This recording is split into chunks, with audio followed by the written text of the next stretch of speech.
What's up YouTube, it's Courtside Reports and I'm back for another video. Now in this video I'm going to be talking about my Nba2K20 Wishlist. And yeah, let's get right into it.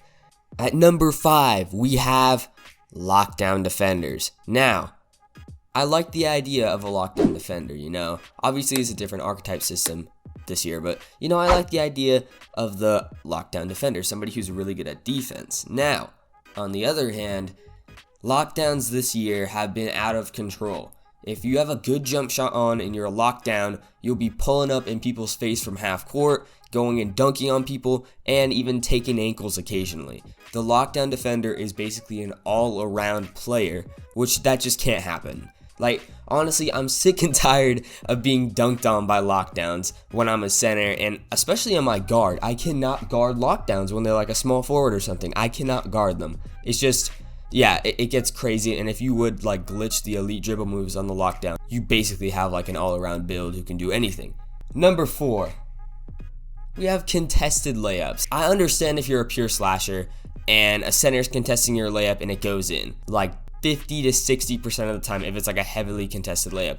I understand that, but if you're a lockdown or if you're any other build who drives in the paint and somebody gets a contest on your layup, it should miss if it's a heavily contested layup. I cannot tell you how many times my post scorer has went in there with a smothered layup and it scored over a rim protector. And I'm a post scorer and I'm saying it's OP.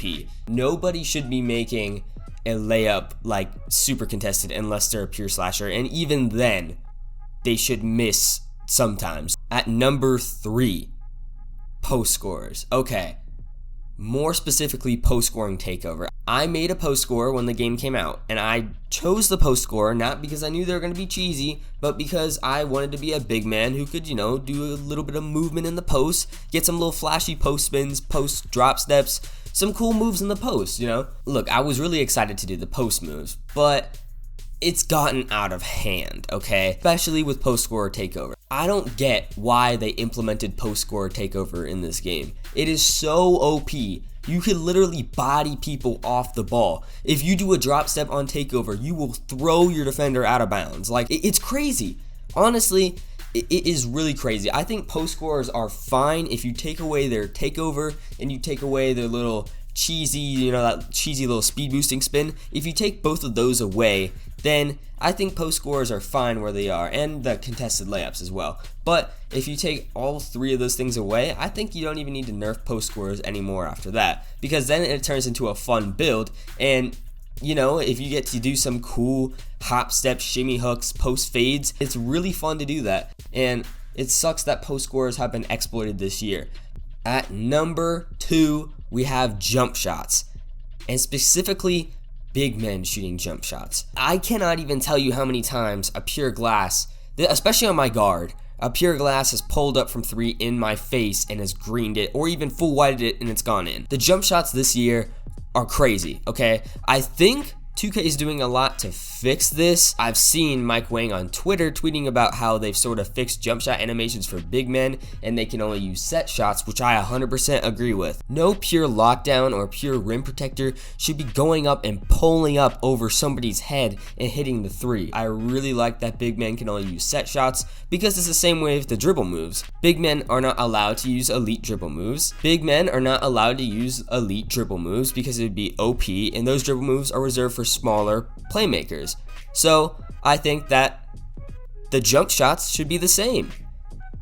If you have a really good sharpshooting build, you should have access to the best jump shots, whereas if you have a pure glass cleaner, you should only have access to the set shots. Obviously, you can still make a decent jump shot with the set shots, but it's not going to be as automatic as some of these other jump shots. So if they do fix that, it would add balance to the game. Now at number 1, Parks. Ranked and unranked, okay? I've heard Agent 00 talking about this, I think since 2K17, or it could have been 18, but yeah, he's been talking about it for a while, and I'm proposing a system that might work. So, ranked and unranked, you would have a system of a competitive system, right? Like Overwatch, if you play 10 placement matches and you place somewhere, anywhere from bronze to top 500. It would be the same here. In 2K, you play your placement matches and you place anywhere from Amateur 1 to Elite 3. Say you place in Pro 1 and you queue up for a competitive match. You'd be playing other players in that same skill category and you can rise through the ranks that way. Now, a question may be, what if I'm an Amateur 3